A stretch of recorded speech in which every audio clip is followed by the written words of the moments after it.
podcasts of Joe Walsh and Chicago's Morning Answer with Dan Proft and Amy Jacobson on the AM 560 mobile app. Download it today at 560theanswer.com/mobile. Good morning, Dan and Amy. We're about a year removed from that horrific massacre at Stoneman Douglas High School in Parkland, Florida. It was on Valentine's Day. And shortly after, you'll recall, President Trump invited the victims' families to Washington to publicly address him and others on the issue of guns and school safety, frankly, whatever the family members wanted to raise as an issue, as was appropriate. And you'll recall Andrew Pollack, whose daughter Meadow was murdered, gave rather poignant testimony. And he made a commitment on that day. Listen to Andrew Pollack from that day. We're here because my daughter has no voice. She was murdered last week and she was taken from us. Shot 9 times on the 3rd floor. Now, we, as a country, failed our children. This shouldn't happen. We go to the airport. I can't get on a plane with a bottled water, but we leave it. Some animal could walk into a school and shoot our children.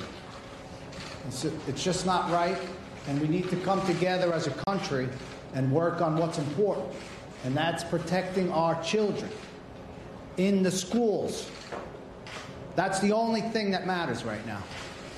Everyone has to come together and not think about different laws. We need to come together as a country, not different parties, and figure out how we protect the schools. It's simple. It's not difficult. We protect airports. We protect concerts, stadiums, embassies, the Department of Education that I walked in today that has a security guard in the elevator. How do you think that makes me feel? In the elevator, they got a security guard. I'm very angry that this happened because it keeps happening. 9/11 happened once, and they fixed everything. How many schools, how many children have to get shot? It stops here with this administration and me. I'm not gonna sleep until it's fixed. And Mr. Pollack has kept his word in the intervening year. He founded an organization, Americans for Children's Lives and School Safety.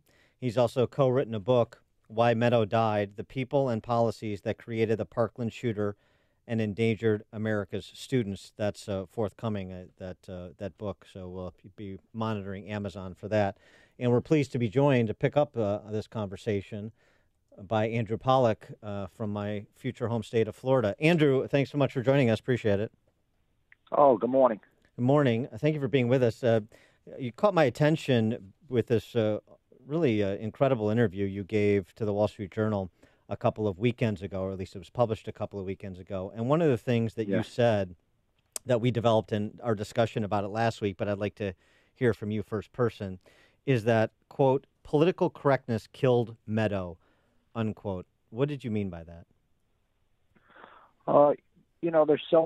They're so worried about hurting these at-risk youths' feelings and their parents that a lot of these kids in the schools are getting away with so much crime because of political correctness, and they're worried about what their feelings are and their families, and they're putting at risk all the other good kids that go to the schools. Like my daughter, like 99% of the kids out there, they want to go to school and learn, but because of these policies and bureaucrats and some of these politicians, these Nancy Pelosi types, they're putting laws into place that give these kids more rights. They're worried about them than the kids like my daughter that just wanted to go to learn and be with her friends and have a good time. And a prominent villain in all this is Robert Runcie, who came to Broward County from Chicago in 2001, and he implemented this program, which is ridiculous. I mean, so no student has a criminal background, and so when you graduate a school and you want to buy a gun, the background checks are useless. Correct. That's exactly so. In actuality, Robert Runcie wanted to stop the school to prison pipeline. But by not holding kids accountable and teaching them and putting them in the right direction in life, he creates the school to prison pipeline, because when they get out of school, by stats, what's going on in Broward, felonies have skyrocketed, and we're really hurting these kids. Any kid, I don't care what color a kid is, white, green, blue, or black. Kids need accountability, and you want to help them and set them up to be successful in life when they're adults. What this program does is the opposite. It gives them multiple chances, at criminality when they're under 18. It creates an unsafe environment in the schools. We're losing teachers between being unsafe and teacher pay. We're losing teachers, and we're hurting all these kids that are getting in trouble. So under this program he started, though, if a kid committed a crime, administrators weren't allowed to tell police. Yeah, what happened is, what's terrible is that, first of all, it comes from where you guys are, right? You guys are calling me from Illinois. Chicago, yeah. Yeah, that's like, that's where it all started with Arnie Duncan, Arnie Duncan, Robert Runcie from Chicago, Eric Holder. He came from Chicago when he brought that. They call it now, even our governor who just won in his inauguration speech, he called it a social experiment that went bad, and that social experiment on these children cost my daughter her life. And so what the president did after I met with him, he formed a commission of all his secretaries, and none of the mainstream media covered this. But I was in the White House with the president, with other families from other shootings and the Parkland shooting, and we had a big meeting to go over the research that they did over 8 months. Every secretary he had was involved in doing this research plus policy. And what meant so much to me was, you see, before this, schools were pressured to participate in these programs of not reporting kids and not having them arrested and under-reporting. But he lifted that. Our president recently, within the last month, came out with these recommendations, and he rescinded these Obama leniency policies, pressuring schools to deal with this throughout the country. Actually, before we get to that, the other Hello? issue. Yeah, can you hear us? Did we get cut off? Mr. Pollack? No, we're here. Can you hear us? No. We got cut off. No. We got a connection. Can we effort a better connection there with Mr. Pollack? Yeah, it's interesting because I was just going to go here with him, which is the recent suspension of Scott Israel, the Broward County Sheriff, by the newly elected Governor Ron DeSantis. Good. Mr. Pollack, are you there? Yeah, we're here. Sorry about that. No problem. I'm traveling, and I'm on a no problem. phone. What did I get cut off at? No, you had finished. I was just following up on your answer about Runcie and that model that came down from Chicago, the epicenter of all bad policy ideas, the city of Chicago. But I wanted to pick up on somebody else that's mentioned in this interview and was recently suspended by the newly elected governor of Florida, Ron DeSantis, and that's Scott Israel and the Broward County Sheriff's Office, because you address what law enforcement failed to do as well as part of this discussion. Yeah, part of it was, so with these policies, with Superintendent Runcie, with these policies, this sheriff, another political correct sheriff, they sign on to the program because their stats look better, because they're not, so he'll say, we reduced felonies by 30%. The same thing, Robert Runcie, the superintendent, he'll say we reduced crime by 60%. But in actuality, they're not reporting any of the crimes. So the sheriff, Israel, who got removed, always boasted about not arresting kids and keeping them out of prison. That was one of his success stories. But what happened with my daughter, his deputies were actually out to his house over 45 times, and he was never arrested, the killer. If he would have been arrested one time for the felonies that he committed, like punching his mother's teeth out, killing animals, threatening people's lives, threatening to shoot the school up, if that would have happened and they enforced the law that were in place in Florida, he never would have been able to buy a rifle. So by his deputies not arresting her, they were following Sheriff Israel's policies, and that's one of the reasons why he was removed for his failed policies. And it's one thing to offer the statistic 45 visits. It's another thing. You provided some specifics that I didn't know until I read your interview. One of the instances with the shooter was actually coming to school with a backpack full of bullets, and the school response was to remove his backpack. I mean, it's just incredible the depths to which the school safety ethos had sunk under this program and this sort of culture there. So this is even another thing that's even like that I live with every day. So he was going through,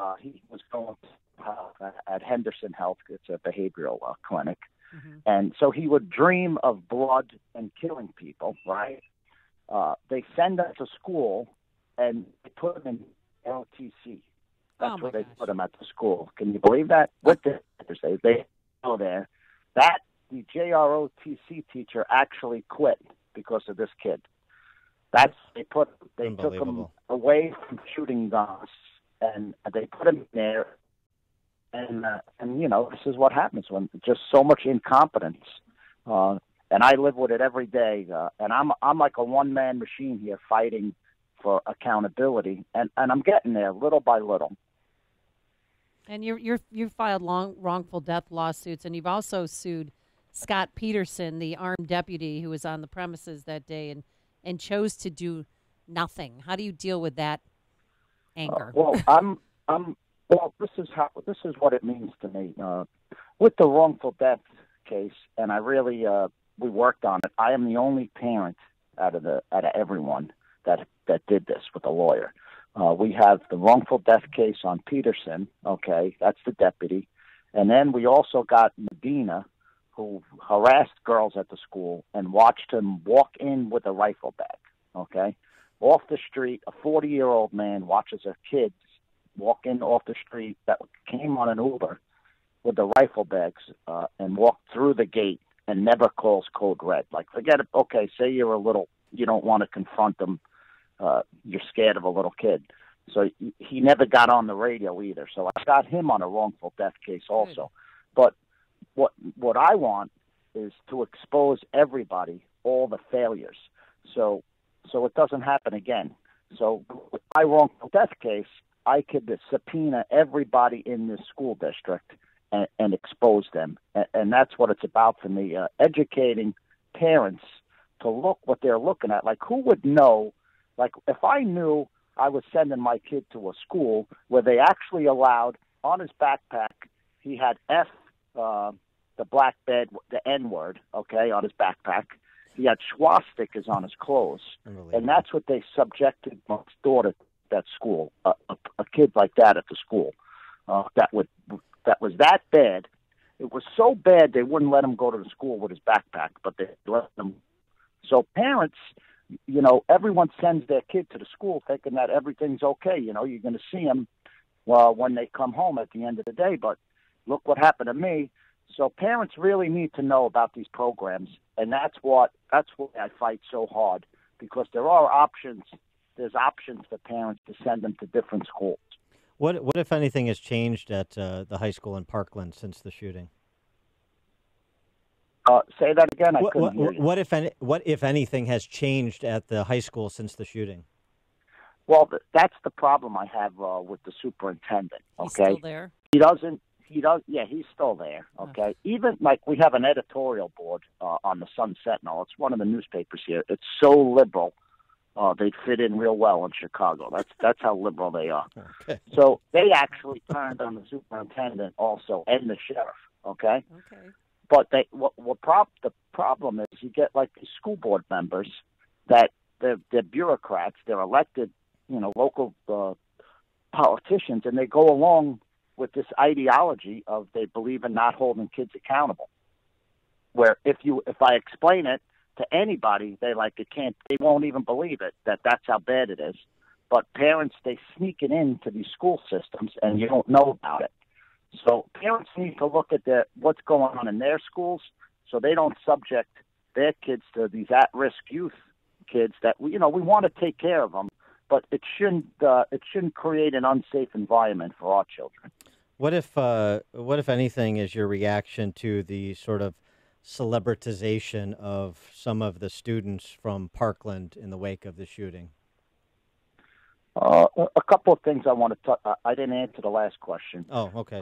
Sure. The superintendent, and then I'll get to that one. So Superintendent Runcie, he's making some changes. Like he couldn't figure out what a hard corner was. We're on the 11th floor. A hard corner is a lot of the kids got shot through the door in the hallway. They were lined up opposite the door instead of going alongside the wall. Oh. So you know what I mean? Yeah. So if they were alongside the right wall, he wouldn't have been able to shoot through the window in the door and kill these kids.